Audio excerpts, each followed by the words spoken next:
আজ 22শে মার্চ রবিবার। দেখে নিন আজকের বাছাই করা 15টি গুরুত্বপূর্ণ খবর। শুরুতেই হেডলাইন্স। আইএসএফ এর সঙ্গে জোট ভাঙলো, তবু নওশাদ অধীরকে জেতাতে মাঠে হুমায়ুন কবির। 40 লক্ষ টাকার ডিল হয়েছিল, চাঞ্চল্যকর অভিযোগ হুমায়ুনের বিরুদ্ধে। অন্য হুমায়ুন বললেন, ওসব বাহাদুরি দমকলে চলবে না। কালীঘাটে পুজো দিয়ে বললেন, হিন্দু আক্রমণ বন্ধ হোক, সাথে ঈদের শুভেচ্ছাও দিলেন শুভেন্দু। ঈদের শুভেচ্ছা আমিও দিচ্ছি। সেবাশ্রয়ের পর এবার ভোট চেয়ে নন্দীগ্রামে পাথর প্রতিমা থেকে মঙ্গলে প্রচার শুরু করে শুভেন্দুর কেন্দ্রে বুধেই অভিযানে অভিষেক। ফের বিজেপিতে প্রার্থী অসন্তোষ, পদত্যাগ পত্র নিয়ে কার্যালয়ে এসে ভাঙচুর বিক্ষুব্ধদের। ইরানের প্রেসিডেন্টের সঙ্গে কথা মোদির, জাহাজ পথের নিরাপত্তা নিয়ে আলোচনায় যুদ্ধ পরিস্থিতি নিয়ে সার্বিক উদ্বেগ উঠে এলো। এছাড়াও রয়েছে আরো বেশ কিছু খবর। বাংলা পলিটিক্সের সমস্ত খবর প্রতিদিন সকালে দেখতে সাবস্ক্রাইব করুন আমাদের বি পলিটিক্স চ্যানেলটি। আর একটা লাইক করার অনুরোধ রইল। আপনার একটা লাইক আমাদের কাজ করার উৎসাহ অনেকটাই বাড়িয়ে দেয়। এবার আসছে বিস্তারিত সংবাদে। আইএসএফ এর সঙ্গে জোট গড়ার আশা করেছিলেন আম জনতা উন্নয়ন পার্টির চেয়ারম্যান হুমায়ুন কবির, কিন্তু সেই প্রচেষ্টা সফল হলো না।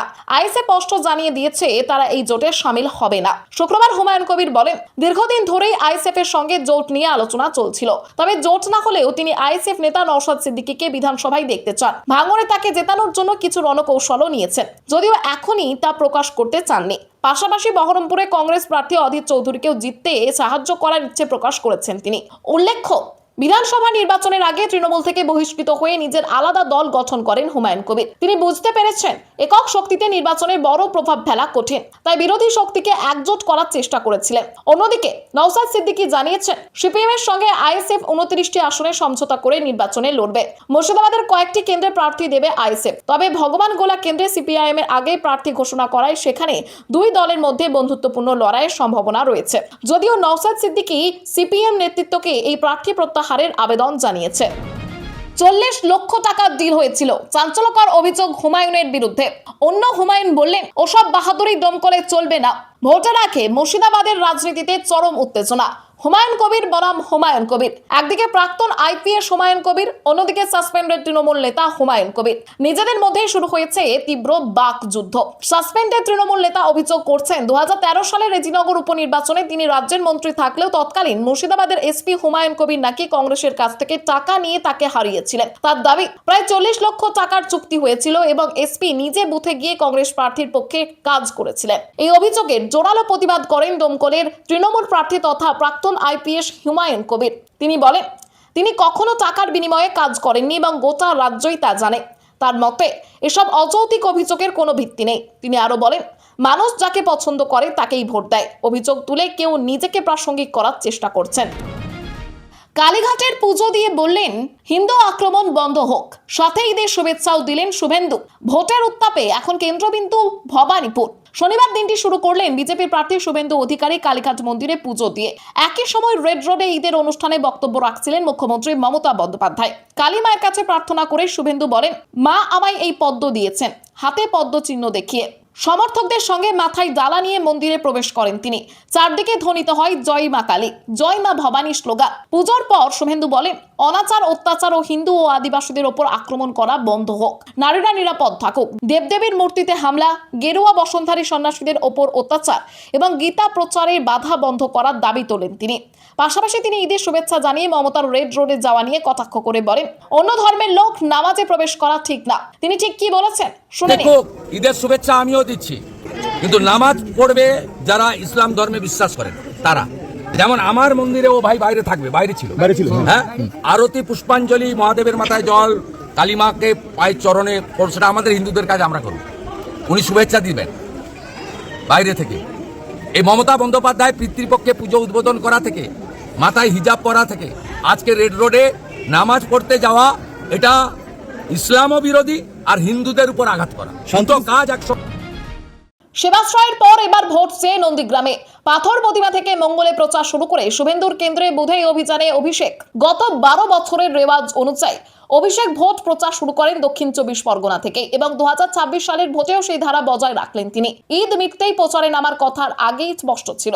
শনিবার ঈদের দিনই ক্যামাক স্ট্রিট থেকে অভিষেকের প্রথম দুদিনের কর্মসূচি ঘোষণা হয়। মঙ্গলবার দক্ষিণ 24 পরগনার পাথর প্রতিমায় জনসভা দিয়ে প্রচার শুরু করবেন তিনি। পরের দিন বুধবার শুভেন্দু অধিকারীর বিধানসভা কেন্দ্র নন্দীগ্রামে কর্মী সভা করবেন। একই সময় মমতা বন্দ্যোপাধ্যায় নিজের কেন্দ্র ভবানীপুর থেকে প্রচার শুরু করছেন। বুধবার নন্দীগ্রামের পাশাপাশি দাসপুর, কেশিয়ারি ও নারায়ণগড়েও সভা রয়েছে অভিষেকের। প্রার্থী তালিকা ঘোষণার পর নন্দীগ্রামে তৃণমূল প্রার্থী হয়েছেন পবিত্র কর, যিনি একসময় শুভেন্দু ঘনিষ্ঠ ছিলেন। তৃণমূলের মতে অঙ্ক কষেই তাকে প্রার্থী করা হয়েছে। নন্দীগ্রামে ধর্মীয় মেরুকরণও গুরুত্বপূর্ণ ফ্যাক্টর, যেখানে 1 নম্বর ব্লকে সংখ্যালঘু এবং 2 নম্বর ব্লকে হিন্দু ভোটারদের প্রভাব বেশি। এই সমীকরণে পরিবর্তন আনতেই তৃণমূলের এই কৌশল বলে মনে করা হচ্ছে। ফের বিজেপিতে প্রার্থী অসন্তোষ, পদত্যাগপত্র নিয়ে কার্যালয়ে এসে ভাঙচুর বিক্ষুব্ধদের। ফের সংগঠনের বাইরের লোককে প্রার্থী করাকে কেন্দ্র করে বিজেপির গোষ্ঠীদ্বন্দ্ব প্রকাশ্যে এলো নারায়ণগড়ে। এই ঘটনায় এলাকা উত্তপ্ত হয়ে ওঠে। প্রার্থী বদল না হলে বুথ ও মণ্ডল সভাপতি সহ প্রায় 300 জন সদস্য পদত্যাগ করবেন বলে হুঁশিয়ারি দিয়েছেন। বর্তমান প্রার্থী রমা প্রসাদ গিরির বিরুদ্ধে একাধিক অভিযোগ তুলেছেন বিক্ষোভকারীরা। শনিবার মিছিল করে খড়গপুরের বিজেপির জেলা পার্টি অফিসে গিয়ে ভাঙচুর চালানো হয়। পরে সেখানে অবস্থান বিক্ষোভ শুরু হয় এবং জেলা সভাপতি না আসা পর্যন্ত আন্দোলন চালানোর হুঁশিয়ারি দেওয়া হয়। তাদের দাবি পদত্যাগপত্র প্রস্তুত রয়েছে, প্রার্থী বদল না হলে সকলে ইস্তফা দেবেন। বিক্ষোভকারীদের অভিযোগ, রমা প্রসাদ গিরি তৃণমূল কংগ্রেস থেকে আসা লোকজনকে নিয়ে কাজ করছেন এবং দলের পুরনো কর্মীদের সঙ্গে খারাপ ব্যবহার করছেন। এছাড়া তিনি সংগঠনের সঙ্গে যুক্ত নন বলেও দাবি তাদের। এতে ভোটে নেতিবাচক প্রভাব পড়বে বলে আশঙ্কা প্রকাশ করছেন তারা। নিজেদের পছন্দের প্রার্থীর কথা জানালেও কোনো সমস্যার সমাধান না হওয়ায় এই বিক্ষোভ। মধ্যমণ্ডলের সম্পাদক প্রদীপ মণ্ডল জানান, জেলা ও রাজ্যের নেতৃত্বকে বিষয়টি জানানো হলেও সুরাহা হয়নি, তাই বাধ্য হয়ে এই পদক্ষেপ নেওয়া হয়েছে। জেলা নেতৃত্ব জানিয়েছে বিষয়টি রাজ্য সভাপতি শ্রমিক ভট্টাচার্যকে জানানো হবে। ইরানের প্রেসিডেন্টের সঙ্গে কথা মোদির। জাহাজপথের নিরাপত্তা নিয়ে আলোচনায় যুদ্ধ পরিস্থিতি নিয়ে সার্বিক উদ্বেগ উঠে এলো। যুদ্ধ পরিস্থিতিতে হরমুজ প্রণালীতে তেহরান অবরোধের কারণে ভারতের জ্বালানি নিরাপত্তা নিয়ে উদ্বেগ তৈরি হয়েছে বলে আগেই জানিয়েছে নয়াদিল্লি। এই প্রেক্ষিতে শনিবার ইরানের প্রেসিডেন্ট মাসুদ পেজেশকিয়ানের সঙ্গে কথা বলেন প্রধানমন্ত্রী নরেন্দ্র মোদী। তিনি ঈদ ও নওরোজের শুভেচ্ছা জানানোর পাশাপাশি পশ্চিম এশিয়ায় শান্তি ও স্থিতাবস্থার পক্ষে সওয়াল করেন। সমুদ্রপথ খোলা রাখা, নৌ চলাচলের স্বাধীনতা বজায় রাখা এবং আঞ্চলিক স্থিতিশীলতার বিষয়েও দুজনের মধ্যে আলোচনা হয়। বর্তমানে আমেরিকা, ইসরায়েল ও ইরানের মধ্যে চলা যুদ্ধ চতুর্থ সপ্তাহে পড়েছে, যার প্রভাব গোটা পশ্চিম এশিয়ায় পড়েছে। গুরুত্বপূর্ণ স্থাপনায় হামলা এবং আন্তর্জাতিক বাণিজ্য বিঘ্ন নিয়ে উদ্বেগ প্রকাশ করেছেন মোদী। সমাজ মাধ্যমে তিনি এই হামলার নিন্দা করেন এবং সমুদ্রপথের নিরাপত্তার গুরুত্ব তুলে ধরেন। যুদ্ধের জেরে হরমুজ প্রণালীতে অনিশ্চয়তা তৈরি হলেও কিছু ভারতীয় জাহাজকে পার হওয়ার অনুমতি দিয়েছে ইরান। বিদেশ মন্ত্রক জানিয়েছে, ভারতের জ্বালানি চাহিদা মেটাতে বিভিন্ন দেশের সঙ্গে যোগাযোগ রাখা হচ্ছে। প্রধানমন্ত্রীও একাধিক রাষ্ট্রনেতার সঙ্গে কথা বলে কূটনৈতিক প্রচেষ্টা চালিয়ে যাচ্ছেন, যা এই পরিস্থিতিতে গুরুত্বপূর্ণ বলে মনে করা হচ্ছে। সিপিএমকে তাড়িয়েছি, কংগ্রেসকে মুছেছি, এক হাল হবে বিজেপিরও, চ্যালেঞ্জ অনুব্রত মণ্ডলের। বিধানসভা নির্বাচনের নিঘণ্ট ঘোষণার পর বিরোধীরা আংশিক প্রার্থী তালিকা প্রকাশ করলেও পূর্ণাঙ্গ তালিকা ঘোষণা করে তৃণমূল কংগ্রেস তাদের চাপে ফেলে। এই আবহে বীরভূম থেকে বিজেপিকে সরাসরি চ্যালেঞ্জ ছুড়েছেন তৃণমূলের কোর কমিটির আহ্বায়ক অনুব্রত মণ্ডল। তিনি দাবি করেন, বিজেপি তাকে এবং তার মেয়ে সুকন্যা মণ্ডলকে জেলে পাঠিয়েছিল এবং জেলার সংগঠন ভাঙার চেষ্টা করেছিল, তবে সেই চেষ্টা ব্যর্থ হয়েছে বলে তার বক্তব্য। তিনি বলেন, অতীতে সিপিএমকে তাড়িয়ে এবং কংগ্রেসকে দুর্বল করে তৃণমূল শক্ত অবস্থান তৈরি করেছে, এবার বিজেপিরও একই পরিণতি হবে। অনুব্রত মণ্ডল আরো জানান, তিনি জেলায় 11টি আসনে তৃণমূলকে জয়ী করতে চান এবং সক্রিয়ভাবে প্রচারে অংশ নেবেন। লোকসভা ও পঞ্চায়েত নির্বাচনে তৃণমূলের সাফল্যের কথা উল্লেখ করে তিনি বলেন, এবারেও জয়ের ধারা বজায় থাকবে। তার বক্তব্যে বীরভূমের রাজনৈতিক পরিবেশ আরো উত্তপ্ত হয়ে উঠেছে। খড়গপুরের রামনবমীর আখড়ায় লাঠি ঘুরিয়ে হুঁশিয়ারি দিলীপের। রামনবমীর আগে পশ্চিম মেদিনীপুরের খড়গপুর শহরে উৎসবের আবহ তৈরি হয়েছে। প্রতি বছরের মতো এবারেও আখড়া সংস্কৃতির চর্চা শুরু হয়েছে জোর কদমে। এই প্রেক্ষিতে শ্যাম বাবার মাঠে আয়োজিত আখড়া প্রশিক্ষণ শিবিরে উপস্থিত ছিলেন বিজেপি নেতা দিলীপ ঘোষ। তিনি শুধু উপস্থিত থাকেননি, নিজেও হাতে লাঠি নিয়ে অনুশীলনে অংশ নেন, যা যুবকদের মধ্যে উৎসাহ বাড়ায়। শিবিরে খড়গপুরের বিভিন্ন আখড়া থেকে ওস্তাদ ও শিক্ষার্থীরা অংশ নেন।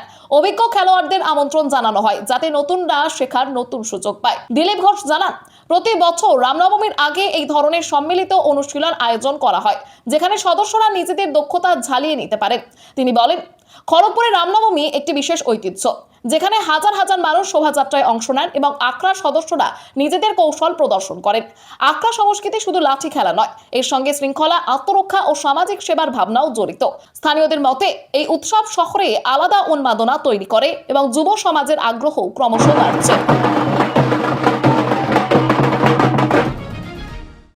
আপাতত 22 লাখে 10 লাখ নাম বাদ গেছে শুনেছি। একটি নির্দিষ্ট কমিউনিটিকে টার্গেট করা হয়েছে। এসআইআর নিয়ে বিস্ফোরক মমতা। আসন্ন বিধানসভা ভোটের ইস্তেহার প্রকাশের আগে সাংবাদিক বৈঠকে কেন্দ্রের বিরুদ্ধে একাধিক গুরুতর অভিযোগ তুললেন তৃণমূল নেত্রী মমতা বন্দ্যোপাধ্যায়। তিনি দাবি করেন, ভোটার তালিকা থেকে 22 লাখের মধ্যে 10 লাখ নাম বাদ দেওয়া হয়েছে এবং একটি নির্দিষ্ট কমিউনিটিকে টার্গেট করা হয়েছে। তার অভিযোগ, বিজেপি ও নির্বাচন কমিশনের চক্রান্ত এবার সব সীমা ছাড়িয়ে গিয়েছে। মমতা আরো বলেন, বাংলা দখলের নামে রাজ্যকে ভেঙে দেওয়ার চক্রান্ত চলছে এবং উত্তরবঙ্গ ও বিহারের কিছু জেলা নিয়ে নতুন রাজ্য তৈরির পরিকল্পনা রয়েছে। পাশাপাশি ডিলিমিটেশন ও এনআরসির মাধ্যমে আরো নাম বাদ দেওয়ার আশঙ্কার কথাও তুলে ধরেন তিনি। রাজ্যের আমলা ও পুলিশ আধিকারিক বদলিকে নিয়েও সরব হয়ে তিনি কেন্দ্রকে আক্রমণ করেন এবং বিষয়টি আদালতেও গড়িয়েছে। মমতার দাবি, বাংলায় কার্যত অঘোষিত রাষ্ট্রপতি শাসন চলছে এবং নির্বাচন কমিশন বিজেপির প্রভাবেই কাজ করছে। তার বক্তব্যে স্পষ্ট, কেন্দ্রের বিরুদ্ধে তৃণমূলের আক্রমণ আরো তীব্র হচ্ছে ভোটের আগে। জোড়া কেন্দ্রে ভোটে লড়বেন রাজন্যা। কোন দলের টিকিটে কোথায় প্রার্থী হলেন যুবনেত্রী? একসময় তৃণমূলের 21শে জুলাইয়ের মঞ্চে ঝাঁঝালো ভাষণের মাধ্যমে রাজ্যের নজর কেড়েছিলেন রাজন্যা হালদার। সেখান থেকেই যুবনেত্রী হিসেবে তার জনপ্রিয়তা দ্রুত বাড়ে।